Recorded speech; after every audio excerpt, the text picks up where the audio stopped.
Well, here we are again. We want to continue our study of Daniel's little sealed book. And basically, we have been discussing the fact that the book of Daniel is composed of two books. The first book is Daniel 1 through 7. The second book is Daniel 8 through 12. Now, we have not proved that Daniel 8 through 12 is the second book, but we have discussed Daniel 1 through 7. And we noticed that these chapters are interrelated, interconnected. Daniel 2 and 7 are connected, Daniel 3 and 6 are connected, and Daniel 4 and 5 are connected in terms of theme, and Daniel 1 would be the introduction. So you have a candelabrum, what is called a chiasm, if you please. Now, we were also discussing the sequence of powers in Daniel 7. And we're going to our material now. The sequence of powers was Babylon, Medo-Persia, Greece, Rome. Rome divided into 10 kingdoms. Then the little horn, which is papal Rome, which rules until 1798. And then after 1798, we have the judgment. We have the beginning of the judgment. And where does that judgment take place? It takes place in heaven. Does it take place before the second coming of Christ? Yes, because the Son of Man goes to the Ancient of Days to receive the kingdom before he comes here to take over the kingdom. He goes to the Ancient of Days to receive the kingdom. So the investigative phase of that judgment takes place in heaven. And then the time comes when Christ and the saints take over the kingdom, according to Daniel 7. Now, that description of Jesus coming to the Father, to the Ancient of Days, is found in Daniel 7, verses 9 and 10 and 13 and 14. I'd like to read those verses. Daniel 7, 9 and 10 and 13 and 14. It is in your material. It says here, I watched till thrones were put in place. This is after the little horn rules for 1260 years. I watched till thrones were put in place, and the Ancient of Days was seated. His garment was white as snow, and the hair of his head was like pure wool. His throne was a fiery flame, its wheels a burning fire. A fiery stream issued and came forth from before him. 1,000 thousands ministered to him. 10,000 times 10,000 stood before him. The court was seated, and the books were opened. Where is this judgment being enacted? In heaven. Now notice verses 13 and 14. After the Father moves, then you find this. I was watching in the night visions, and behold, one like the Son of Man, coming with the clouds of heaven. He came to the Ancient of Days.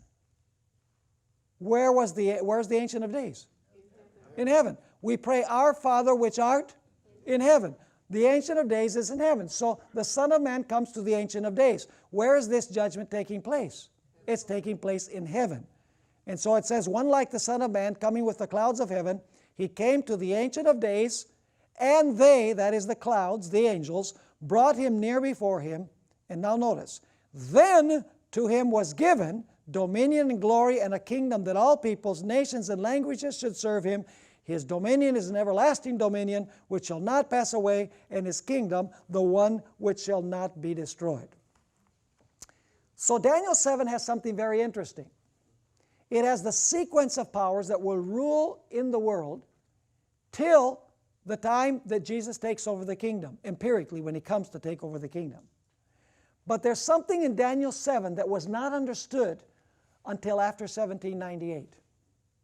You see, before 1798, it was believed that when Jesus came, he would take over the kingdom, but they did not know, they did not realize that a judgment is going to take place in heaven before Jesus takes over the kingdom. You know, that's one point that was not understood before 1798, the judgment aspect. You see, before 1798, basically they believed that the judgment is when Jesus comes. Somehow, even the Millerites did not understand, because William Miller used Daniel chapter 7 to speak of the second coming of Christ. Even though it says that the Son of Man came to the Ancient of Days. They did not fully understand that before Jesus comes to empirically take over the kingdom, there was going to be a judgment that would declare Jesus' right to have the kingdom in the heavenly court. Are you understanding what I'm saying? So there was one aspect of Daniel chapter 7 that was not understood before 1798, and that was the judgment aspect, the heavenly judgment aspect of the taking over of the kingdom. Is that point clear? Now, that is very important for what we're going to discuss next. Let's discuss now the second book. We've already discussed the first book. The first book ends by saying that there's going to be two phases to the judgment. One, a heavenly phase, where Jesus will be given the kingdom legally in a court of law, and then the time when Jesus actually takes over the kingdom that he was legally given in the court of law. Now let's look at the second book. Daniel 12 and verse 4 says, "But you, Daniel, shut up the words and seal the book until the time of the end. Many shall run to and fro, and knowledge shall be increased." Now the big question here is this: which book is Daniel 12 verse 4 referring to? Is it referring to the entire book of Daniel, or is it referring to the second book within the book, which is Daniel chapter 8 through 12? That's what we want to pursue. Now it says clearly here that the book would be sealed until when? It would be sealed until the time of the end. But at the time of the end, what would happen? The seal would be removed, and knowledge would be increased. Not scientific knowledge, but knowledge of the book. Because at the time of the end, the book would be opened, and now people would be able to understand what was in the book that had been sealed in the days of Daniel. Are you following me or not? This is very, very important. Now, there are 5 reasons that I want to give you that prove that the entire book of Daniel was not sealed until the time of the end. The only portion of Daniel that was sealed until the time of the end was the content of Daniel 8 through 12. And so that is the book that was sealed until the time of the end. It is the book within the book. Now, let's pursue this so that you understand this very important point. Reason number 1. There is evidence that Daniel, chapters 1 through 7, was understood to a great degree long before the time of the end.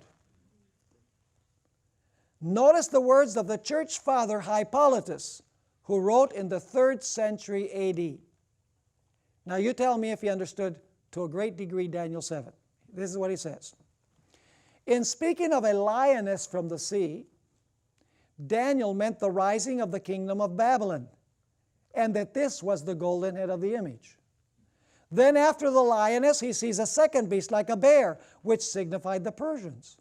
For after the Babylonians, the Persians obtained the power. And in saying that it had 3 ribs in its mouth, he pointed to the 3 nations, Persians, Medes, and Babylonians, which were expressed in the image by the silver after the gold. Then comes a third beast, a leopard, which means the Greeks. For after the Persians, Alexander of Macedon had the power when Darius was overthrown, which was also indicated by the brass in the image. And in saying that the beast had 4 wings of a fowl and 4 heads, he showed most clearly how the kingdom of Alexander was parted into 4 divisions. For in speaking of 4 heads, he meant the 4 kings that arose out of it.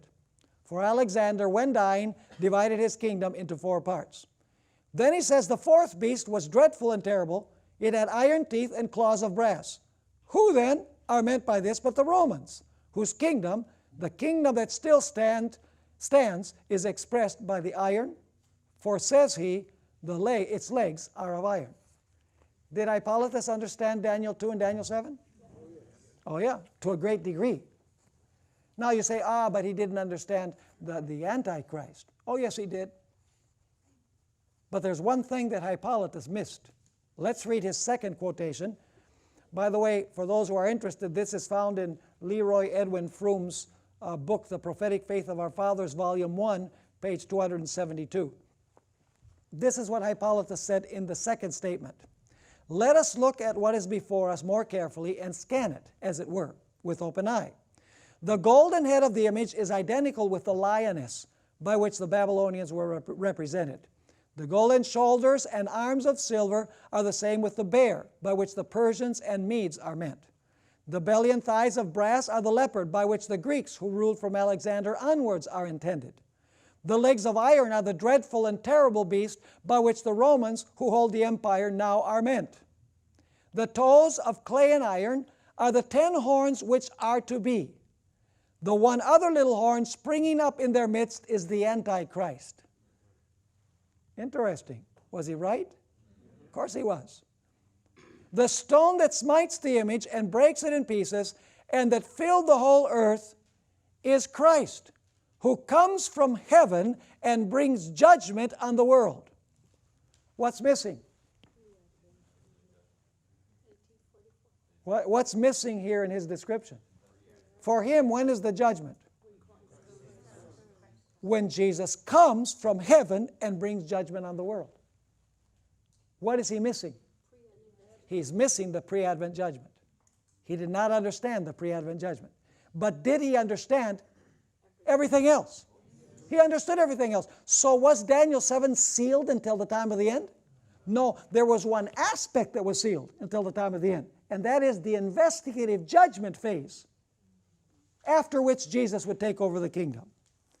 Now, the evidence in these quotations indicate that Hippolytus understood everything about Daniel 7 except the investigative pre-Advent judgment. It should be noted that even some portions, this is important also, that even some portions of Daniel 8 through 12 that were fulfilled before the time of the end could be understood before that time. The historical sections of the book could certainly be understood. The meaning of the ram and the he-goat of chapter 8 were understood before the time of the end. Is that correct? Of course, because Daniel tells us who these beasts represent, the ram and the goat. He says the ram represents Medo-Persia and the goat represents Greece. You don't have to wait till the time of the end to understand that. So even some portions of Daniel 8 were understood before the time of the end. But there's one aspect of Daniel 8 that wasn't. Let's continue. Much of the earlier portions of Daniel 11 could be understood before the time of the end, as can be seen by the fact that the pagan philosopher Porphyry argued to the church father Tertullian that the first half of Daniel 11 describes so precisely Greek and Roman history that it had to have been written in the 2nd century rather than in the 6th century. So Porphyry said this is too detailed. This could not have been written 400 years before it happened. So somehow Daniel must have been written in the year 200 BC. So were there portions of Daniel 11 that even the pagan philosopher Porphyry could understand? Of course. But there is one specific element of Daniel 8 through 12 that could not be understood by anyone until the time of the end. And that was the message concerning the 2300 days and the judgment.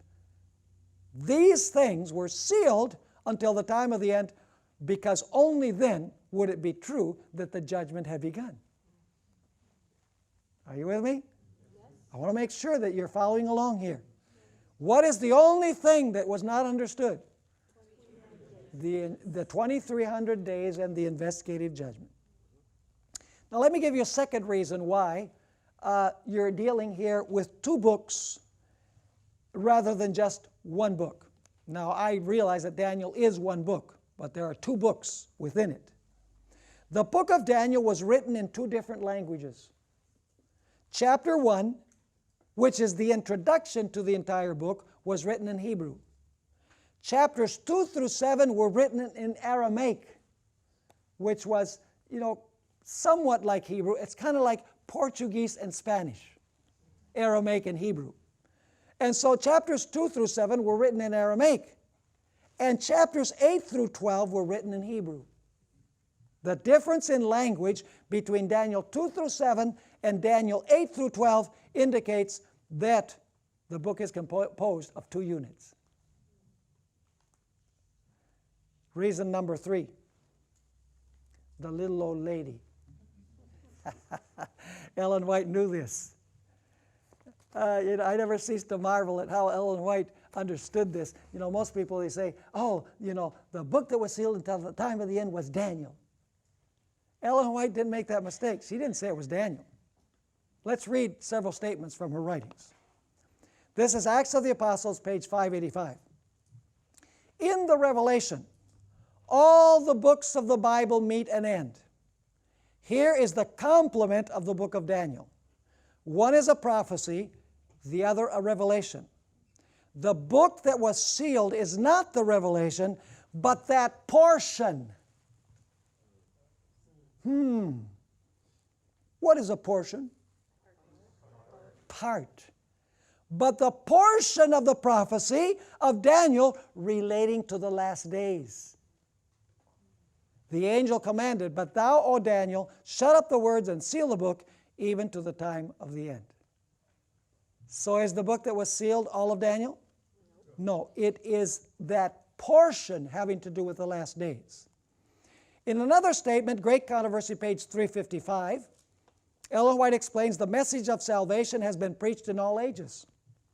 But this message, she's talking about the first angel's message, it says the hour of his judgment has come. But this message is a part of the gospel which could be proclaimed only in the last days, for only then would it be true that the hour of judgment had come. And now listen to what she says. The prophecies present a succession of events leading down to the opening of the judgment. Daniel 7 does that, right? Daniel 7 presents a succession of events leading down to the opening of the judgment. This is especially true of the book of Daniel. Now listen carefully. But that part of his prophecy which related to the last days, Daniel was bidden to close up and seal until the time of the end. Not till we reach this time could a message concerning the what? The judgment be proclaimed, based on the fulfillment of these prophecies. But at the time of the end, says the prophet, many shall run to and fro, and knowledge shall be increased. So in one statement she says that portion was sealed, and in the other statement she says that part. So the book that was sealed was not all of Daniel. It was the portion having to do with the 2300 days. And that is the central theme of Daniel 8 through 12. We're going to study that. Desire of Ages 234. The words of the angel to Daniel relating to the last days were to be understood in the time of the end. At that time many shall run to and fro, and knowledge shall be increased. The wicked shall do wickedly, and none of the wicked shall understand, but the wise shall understand. Now, here's a very interesting statement. Manuscript Releases, Volume 1, page 99. You remember that the seal was taken off the book and the book was opened in Revelation chapter 10? Remember that the angel descends from heaven with a book that's open, having been opened? Was the seal taken off that book? You know what that book is? It's this book. That portion of Daniel is that book. And the angel comes with the book open because the seal has been taken off. Now listen to what Ellen White says about what the seal was. She says the unsealing of the little book was the message in relation to time. Which time? Unto 2300 days the sanctuary shall be cleansed. So when the 2300 days are preached, what happens with the seal? The seal is removed, and now people can understand it. Are you following me? So what is it that was sealed? The message in relation to time, the 2300-day prophecy. Now here's another statement. This is Prophets and Kings, page 547. She says, honored by men with the responsibilities of state and with the secrets of kingdoms bearing universal sway, Daniel was honored by God as his ambassador and was given many revelations of the mysteries of ages to come. His wonderful prophecies, as recorded by him in chapters 7 to 12 of the book, bearing his name, were not fully understood even by the prophet himself. But before his life labors closed, he was given the blessed assurance that at the end of the days, in the closing period of this world's history, he would again be permitted to stand in his lot and place. That is through his book, of course, not personally. It was not given him to understand all that God had revealed of the divine purpose. Shut up the words and seal the book, he was directed concerning his prophetic writings. These were to be sealed even to the time of the end. Go thy way, Daniel, the angel once more directed the faithful messenger of Jehovah, for the words are closed up and sealed till the time of the end. Go thy way till the end be, for thou shalt rest and stand in thy lot at the end of the days. So what is it that was sealed until the time of the end? The entire book of Daniel? No. It was the portion of Daniel that has to do with the 2300 days, that has to do with the beginning of the judgment, the chronology of the beginning of the judgment. That was sealed. Other things could be understood. Could they understand the lion? Sure. Could they understand the bear? Could they understand the leopard? Could they understand the dragon beast, the 10 horns, the little horn? Even Martin Luther and the reformers, you know, Martin Luther believed that the little horn was Islam, but other reformers believed that the little horn was the papacy, and the man of sin was the papacy. And so these things could be understood. Could they understand that the ram represented Medo-Persia? Sure. Could they understand that the he-goat represented Greece, and that Greece would be divided into 4 kingdoms? Absolutely. Daniel 11, as we notice, could be understood, at least the portions that didn't have to do with the last days. Which was the portion that could not be understood? Ellen White says that which had to do with the last days, with the investigative judgment, with a 2300-day prophecy. Now let's go to reason number 4. This is the most important of all. And I hope that you're well versed in Daniel 8. I hope that you've read Daniel 8, you know what the sequence is, because that's going to be very important to understand what we're going to go through now. What I want to show you now is that the internal evidence of Daniel 8 through 12 proves beyond any doubt that this little book that was sealed until the time of the end is composed of these chapters. In fact, we're going to take these chapters one by one, beginning with chapter 8, and we're going to see that each one of these chapters in some way is related to the 2300-day prophecy. Now, let's begin with Daniel 8. In this chapter, the 2300-day prophecy is introduced. The chapter begins in the time of the kingdom of Persia, right? There's no symbol for Babylon. Why is there no symbol for Babylon? Because the 2300 days begin with Persia. So if you put in Babylon, you're taking a kingdom. The vision would include a kingdom before the 2300 days begin their chronological period. That's the real reason. So notice, the chapter begins in the time of the kingdom of Persia, continues with Greece, the 4 divisions of Greece, pagan and papal Rome, all the way down to the conclusion of the 2300 days when the process of cleansing the sanctuary will begin. Are you acquainted with the broad sweep? Yeah, you have a ram, Medo-Persia, then you have a he-goat, Greece, then the he-goat grows 4 horns. Those are the 4 heads of the leopard, by the way. They grow 4 horns, and then arises a little horn, which at first is pagan Rome. It grows horizontally, and then it grows vertically towards heaven. In other words, Rome morphs from a political power into a religious power.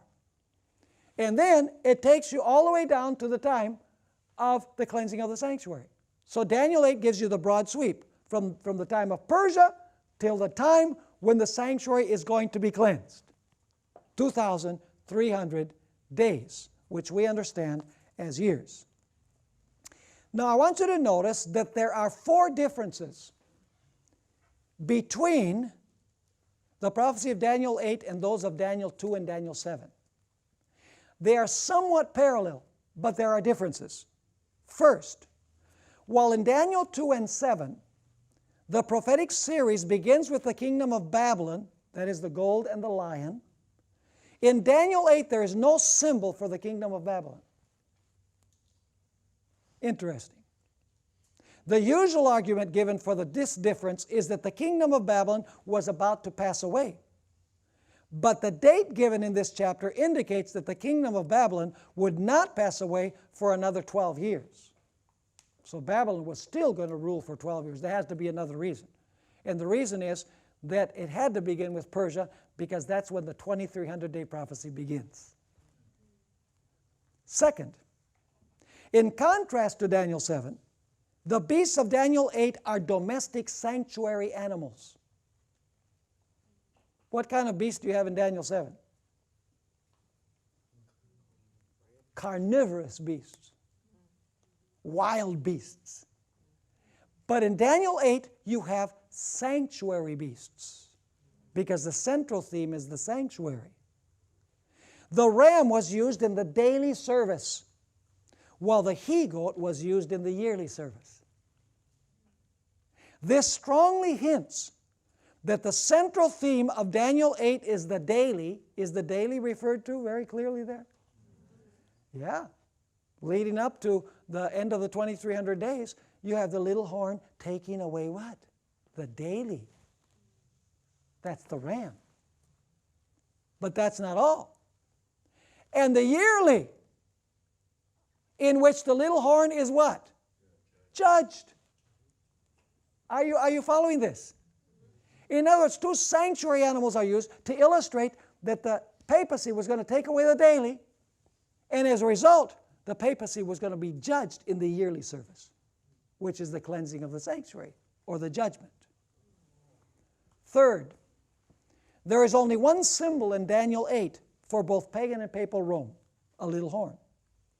The horn first spreads out horizontally, that is geographically, to the east, the south, and the glorious land.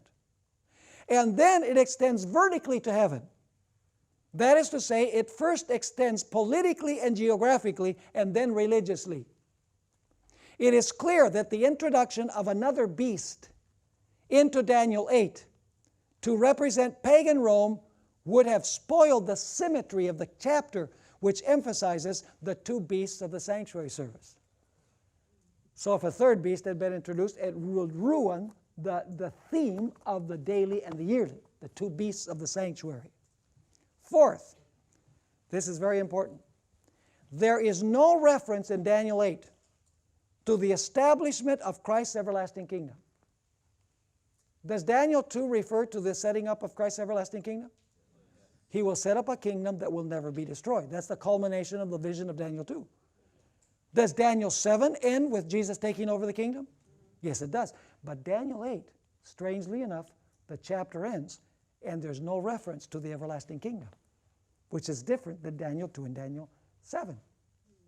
Now, this was due to the fact that Daniel got sick before Gabriel was able to explain the entire vision. And you can read that in chapter 8, verses 26 and 27. This is the reason why Gabriel came back in Daniel 9 through 12 to explain the things that had remained unexplained in chapter 8. In other words, if Daniel had not gotten sick, Gabriel would have continued giving him Daniel 9, 10, 11, and 12. But he gave it later. Now, what is the central theme of Daniel 8 then? What is the central theme of the vision? Unto 2300 days the sanctuary shall be cleansed. That's a central theme, right? The 2300 days and the judgment. Now, let's go to our next page. What is the central theme of Daniel 9? Now, here we have a problem in Daniel 8. What is the problem in Daniel chapter 8? The problem is that you have a 2300-day prophecy, but you don't know where to start it. We want to know when the sanctuary is going to be cleansed. 2,300 years and the sanctuary will be cleansed. Problem is, there's no starting point in Daniel 8. So where would you expect to find the starting date? How about the next chapter? Are you with me or not? So in chapter 9, Daniel 8 mentions the 2300-day prophecy but does not provide a starting point. In chapter 9, the crucial starting point for the 2300 days is given. The 70 weeks constitute the first 490 years of the 2300-day prophecy, and those years begin during the kingdom of Persia. This is the real reason why the kingdom of Babylon is not mentioned in Daniel 8. It is because the 2300 days begin during the reign of Persia and not during the reign of Babylon. So far, so good? See, there's a reason for all this. Is it important to know the literary structure? Oh. Indispensable.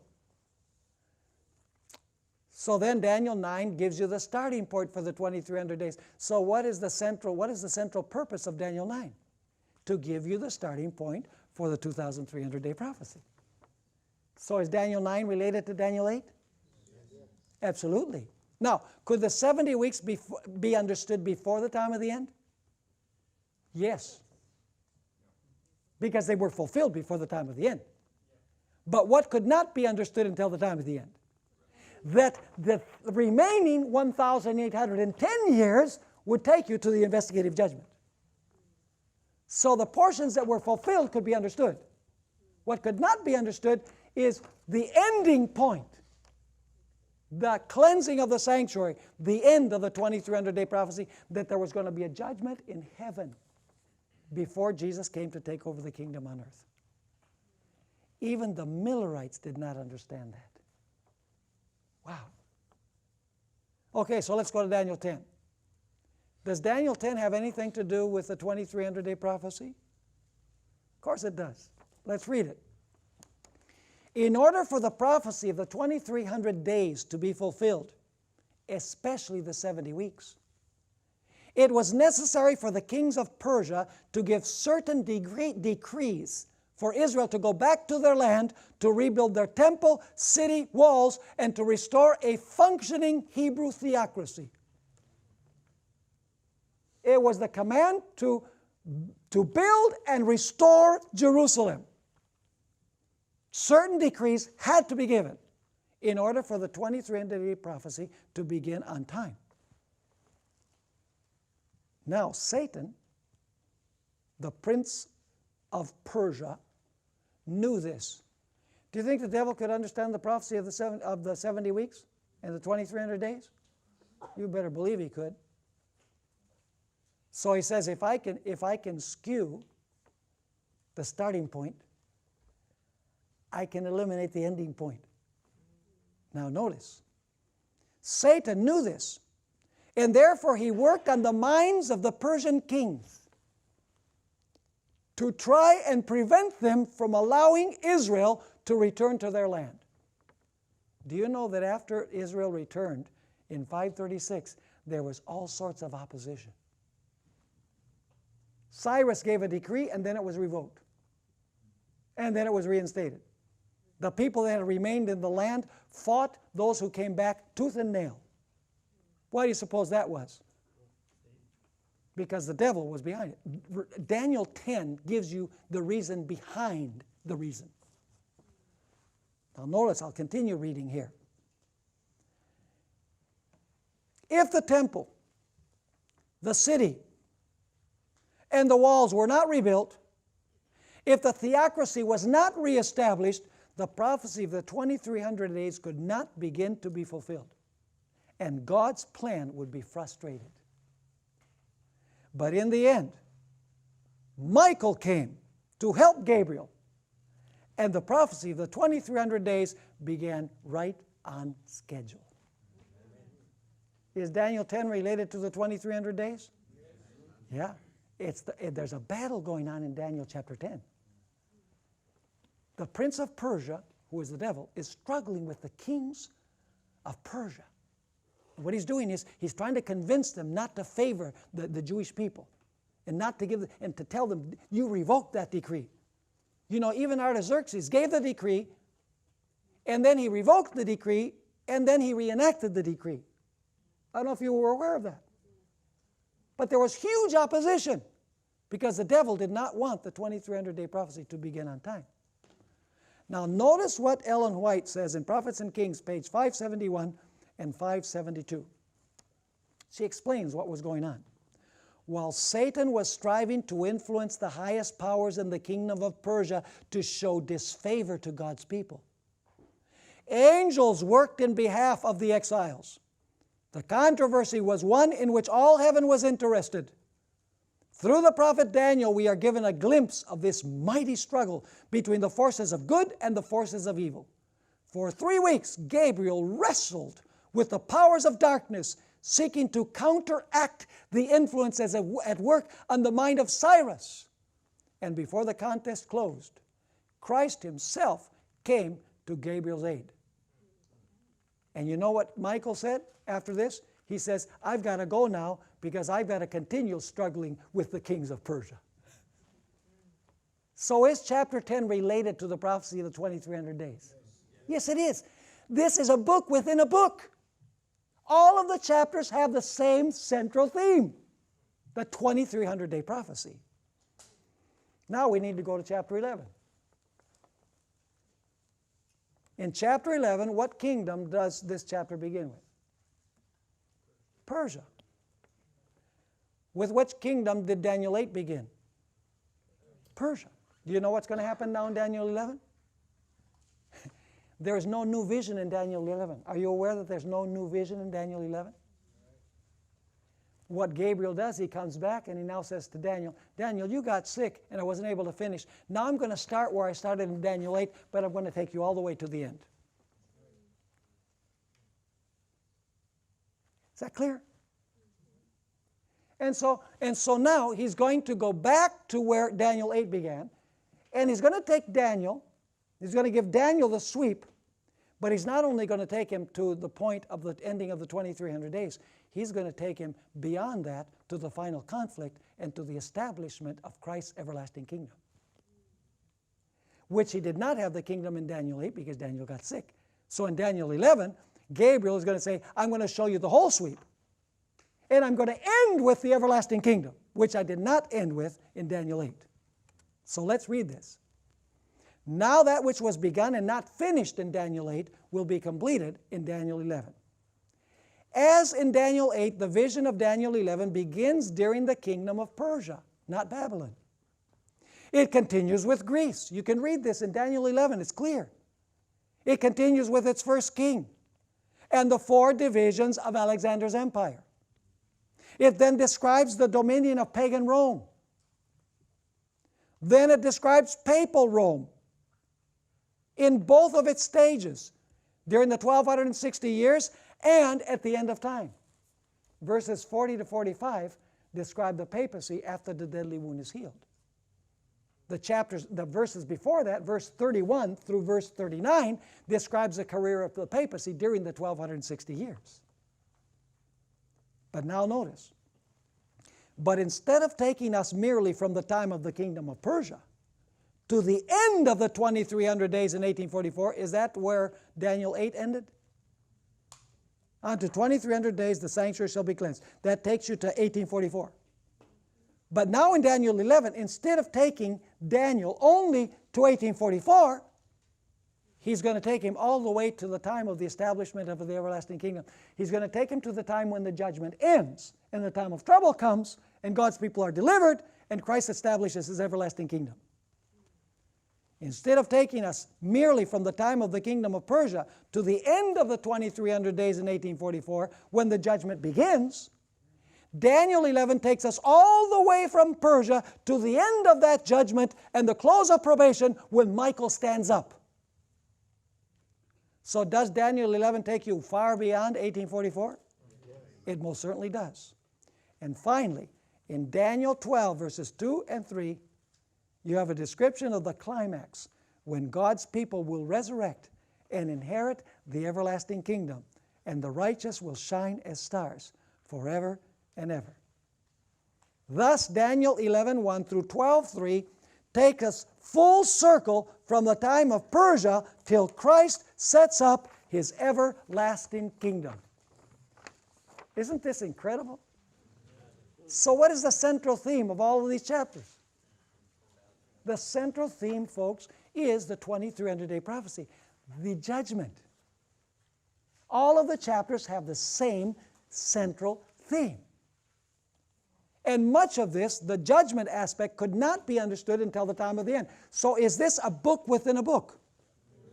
It basically, what it's doing is, Daniel 7 gives you the inkling. It introduces it when it says that the Ancient of Days goes in, and he sits, and the judgment is set, and then the Son of Man comes. He's taken before the Ancient of Days. the judgment sits and the books are open. Daniel 7, at the end of the chapter, gives you the introduction to the second book. The idea that the judgment is going to be in heaven, and the judgment is going to be before the second coming of Christ. Now let's go to reason number 5. And we're going to amplify this one in the next few minutes. We don't have a lot of time left in this particular presentation, but we're going to deal with Revelation chapter 10 more extensively in our next session. But let's go through the material that we have here. The opening of the little book in Revelation 10 is a clear reference to the unsealing and opening of the book that was sealed in Daniel 12, verse 4. There is only one book in the Bible that was sealed to be opened at the time of the end. Notably, the little book of Revelation 10 is opened in the period of the sixth trumpet, at the very end of history, immediately before Jesus takes over the kingdom at the time of the seventh trumpet. Are you catching the chronology? In other words, the little book is opened during the period of the sixth trumpet. That's when you have the eating of the book. It's sweet in the mouth, bitter in the stomach, you know. And then after that, you have the episode of Christ taking over the kingdom under the seventh trumpet. Now, we shall find in our next study that no chapter in the Bible explains in a clearer way the origin, message, mission, and destiny of God's end-time remnant people than Revelation 10. It is no coincidence that the central theme of the Millerites, who preached at the beginning of the time of the end, was drawn from Daniel 8:14 and Revelation 14:6 and 7. The eating of the little book of Revelation 10 clearly indicates the judgment hour preaching of the Millerite movement and its subsequent disappointment. Let me ask you, did the Millerites gobble up the little book? Oh yeah. Was it sweet? Ooh, it was so sweet. Why was it sweet? Oh, Jesus is coming back. October 21st in 1843, then they readjusted it, and then finally they settled on October 22, 1844, and Ellen White says that the coming of Jesus was something that brought joy to everyone. She said that was the happiest year of her life, the year that led up to the great disappointment. So the experience was sweet. These people loved Jesus. They wanted to see Jesus come. And then when October 22, 1844 ended, ooh, the bitterness. I'm going to read you some statements from the pioneers after Jesus didn't come. Wow. Their hopes were dashed. But they didn't totally lose hope, because they went back to studying Scripture. And they said, we missed the fact that the judgment is going to have a heavenly phase before Jesus comes to take over the kingdom. In a parable, Jesus says that we are to be individuals that wait for the return of the master from the wedding. In other words, the wedding takes place in heaven, and we are there in absentia. And then Jesus comes to get his people. But he determines his kingdom before. The Millerites did not understand that. So the acid test of what this little book is found in history. It was fulfilled in history in 1844. Now, interestingly enough, the eating of the little book in Revelation 10 clearly describes the judgment hour preaching of the Millerite movement and its subsequent disappointment. After the disappointment, John was told to what? Prophesy again. Prophesy again from where? Where did the prophecy come from the first time? From the little book. So he says you have to prophesy again from the little book, because you didn't get it right the first time. And he was commanded then to what? Wow, to measure the temple. And what is the measuring of the temple? The investigative judgment. See, after the disappointment, in the very next verse, you have the investigative judgment. By the way, when it says you must prophesy again, where is the message found in Revelation of prophesying again? Revelation chapter 14. The three angels' messages. In other words, after the disappointment, God's people were called upon to present another message from the book of Daniel. And that message had to do with the measuring of the heavenly temple, which is the investigative judgment. Concerning the unsealing of the little book, Ellen White remarks, "It was the Lion of the tribe of Judah who unsealed the book and gave to John the revelation of what should be in these last days. Daniel stood in his lot to bear his testimony, which was sealed until the time of the end." Now notice this, until the time of the end, when what? When the first angel's message should be proclaimed to our world. So what is the unsealing of the book? It is preaching what? The first angel's message. The hour of his judgment has come. These matters are of infinite importance in these last days, but while many shall be purified and made white and tried, the wicked shall do wickedly, and none of the wicked shall understand. The book of Daniel is unsealed in the revelation to John and carries us forward to the last scenes of this earth's history. So as we study the structure of the book of Daniel, we discover that Daniel is one book composed of two books. One book is self-contained, Daniel 1 through 7. The chapters relate to each other in a chiastic fashion. And then Daniel 8 through 12 amplifies the theme of the last verses of Daniel 7 in speaking about the 2300 days and the investigative judgment. Did you understand what we're studying? Yeah. It's marvelous, isn't it? It's just, how important is it to understand the structure? It's vital. You know, and people say, well, just love Jesus. Well, yeah, I think we need to love Jesus. That's good. So if it's just love Jesus, why don't we have only in the Bible, for God so loved the world that he gave his only begotten Son? If it's just a matter of loving Jesus, just give us one verse. The fact is that as we study these things, we love Jesus more and more. Because no human mind could have done this. No human mind could have devised this unity that exists in the book of Daniel.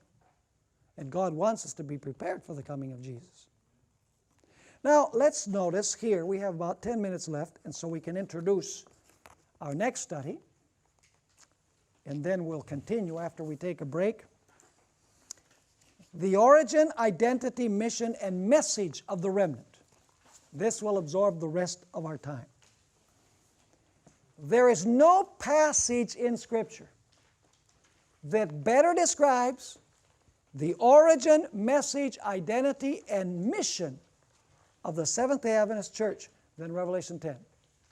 This is a critically important chapter in the self-identity of the Seventh-day Adventist Church.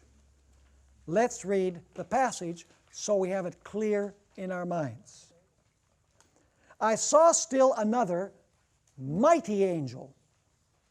It's not just an ordinary angel. It is a mighty angel coming down from heaven, clothed with a cloud, and a rainbow was on his head. His face was like the sun, and his feet like pillars of fire. Who do you think this angel is? Same description as Jesus in Revelation 1. It continues saying, he had a little book open. That doesn't capture the tense of the verb in Greek. The tense of the verb is having been opened. In other words, at some point previous to the angel descending from heaven, the book was closed and it was opened. He had a little book open, or having been opened, in his hand. And he set his right foot on the sea and his left foot on the land, and cried with a loud voice, as when a lion roars. When he cried out, 7 thunders uttered their voices. Now when the 7 thunders uttered their voices, I was about to write. But I heard a voice from heaven saying to me, seal up the things which the 7 thunders uttered, and do not write them. There's a lot of speculation about the thunders in the Adventist church these days. Without any reason. There shouldn't be any speculation. We'll see. The angel whom I saw standing, this is verse 5, the angel whom I saw standing on the sea and on the land raised up his hand to heaven and swore by him who lives forever and ever, who created heaven and the things that are in it, the earth and the things that are in it, and the sea and the things that are in it. Which God is this? The Creator God.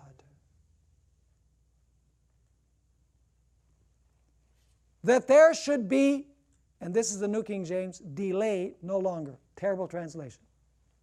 The King James has it right. That there should be time no longer.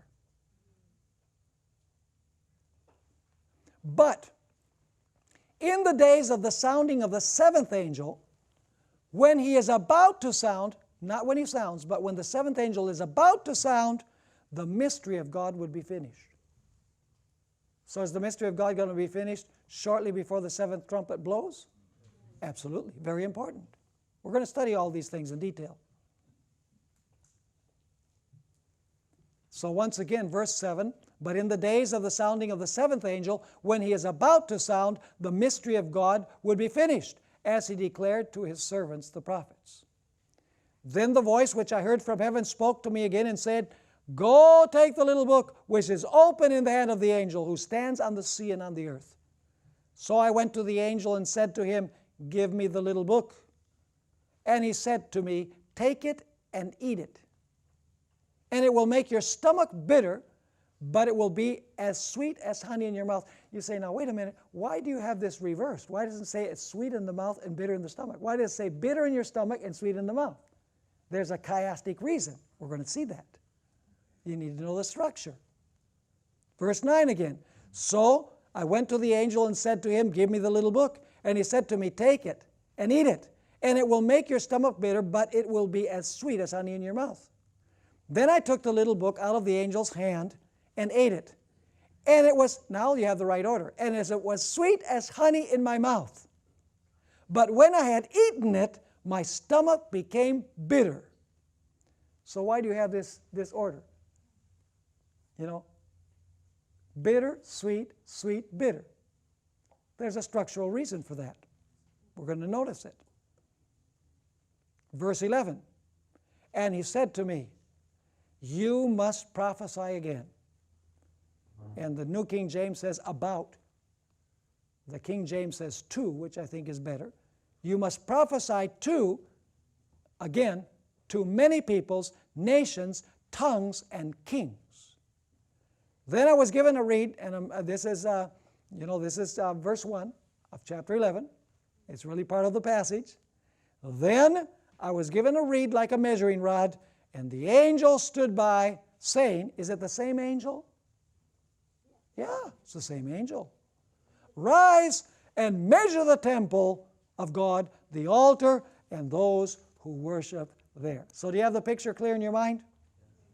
Okay, now let's summarize the little book episode.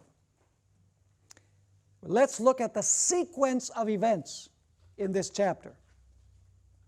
Everything revolves around the angel and the little book. First of all, the mighty angel comes down from heaven to the earth. So I want you to visualize this, okay? The angel comes down from heaven to the earth. Then, next, his physical characteristics are described. His face shines like the sun, and his feet are like burnished bronze. And then he brings in his hand a scroll that is opened, which means that it was opened before he came down. He places one foot on dry land, and then he presses the other foot on the sea. Next, he speaks with the roar of the lion. And when he roars like a lion, 7 thunders come out. He then swears the oath to the Creator. And he says that time will be no longer. Then he gives the book to John with instructions to eat it. After John eats it, and it's sweet in the mouth and bitter in the stomach, he instructs John to prophesy again. And after telling him to prophesy again, he commands John to measure the temple of God and those who worship God. And then the last point, which is not in the chronological order, but it is the last point in the sequence. The mystery of God is finished when the seventh angel is about to sound his trumpet. Okay, do you have the sequence clear in your mind? See, we have to have the sequence clear. Now, let's take a look at the messenger that descends from heaven. The message of Revelation 10 is imparted by Jesus Christ himself. So it must be extremely important. Jesus is described in the following terms. It is a mighty angel. His face is like the sun, the same description of Christ in Revelation 1:16. He is surrounded by a cloud like Jesus is surrounded by angels. His legs are like pillars of fire, same description as Revelation 1. He roars like a lion. Who is Jesus? He's the Lion of the tribe of Judah. And he has a rainbow over his head. Ellen White makes this interesting comment about the rainbow. She says, as the bow in the cloud results from the union of sunshine and shower, so the bow above God's throne represents the union of his mercy and his justice. To the sinful but repentant soul, God says, live thou, I have found a ransom. Ellen White clearly identifies who this angel is. In Adventist Bible Commentary, Volume 7, page 971, she says, the mighty angel who instructed John was no less a personage than Jesus Christ. And she also says in the Bible Commentary, Volume 7, pages 953 and 954, the instruction to be communicated to John was so important that Christ came from heaven to give it to his servant, telling him to send it to the churches. So is this message of Revelation chapter 10 an extremely important message? Yes, because it is not delivered to an angel to be given to us. It is delivered by Jesus Christ himself. It must be crucially important if Jesus comes down in person to reveal this to his servant John and to us who received the message of John. So I hope we have this picture clear in our minds. We are going to take a look at the rest of the details of this chapter in our next session together. Don't miss it because it's going to be exciting.